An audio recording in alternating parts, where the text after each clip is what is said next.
दोस्तों, ब्रह्मांड का मतलब क्या होता है? आपने कभी सोचा है इस चीज़ का? देखो, ब्रह्मा का मतलब होता है महान, और अंड का मतलब हुआ है अंडा।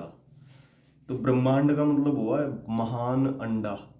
तो मतलब ये हो गया है कि ये जो संसार आपको दिख रहा है ये बहुत विशाल काय अंडे के आकार में है।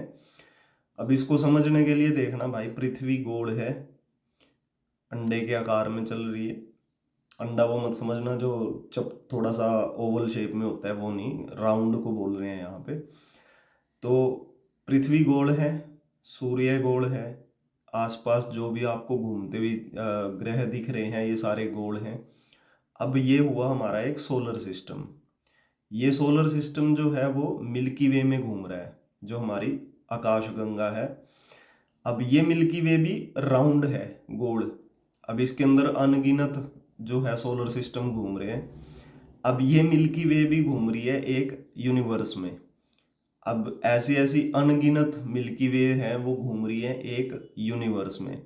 विज्ञान जो आज का है वो कह रहे हैं नहीं जी, ये यूनिवर्स एक नहीं है, अब ये मल्टीवर्स हो गया है। मतलब ऐसे ऐसे कई यूनिवर्स हैं, वो भी ऐसे ही घूम रहे हैं। अब किसी को ये भी नहीं पता कि ये जो मल्टीवर्स है, क्या ये किसी के बीच में होने के चक्कर चारों तरफ घूम रहे हैं, और फिर वो जो बीच वाला बड़ा गोल है क्या वो भी किसी के चारों तरफ घूम रहा है। इसलिए इसको महान अंडा कहा गया है, ब्रह्मांड कहा गया है, कि भाई ये इतना बड़ा है कि इसका ना आदि है ना इसका अंत है। अब जो लोग कहते हैं भाई परमात्मा नाम की कोई चीज नहीं होता, मुझे ये बताओ भाई, एक छोटा सा मोबाइल जो है आपके पास जिसमें आप ये देख रहे होंगे, वो बिना आदमी के बन नहीं सकता।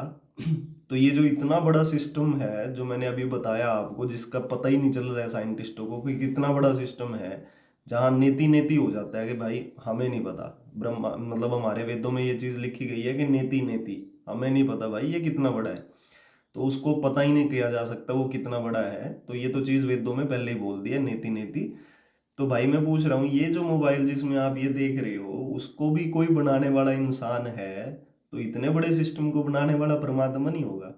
तो इसलिए भाई परमात्मा पे भरोसा रखना कि हाँ परमात्मा नाम की कोई चीज है, और वो भाई सब देख रहा है। इसलिए बोलते हैं क्योंकि जब आप सांस लेते हो, प्राण जिसको बोलते हैं, तो ये प्राण ही परमात्मा की शक्ति है। तो वो डायरेक्ट ऐसे नहीं होगा कि परमात्मा आपको कहीं एक स्थान पे मिलता हो, ऐसा कुछ नहीं है जैसा आप मूर्ति में मानते हो, वो चीज़ नहीं है।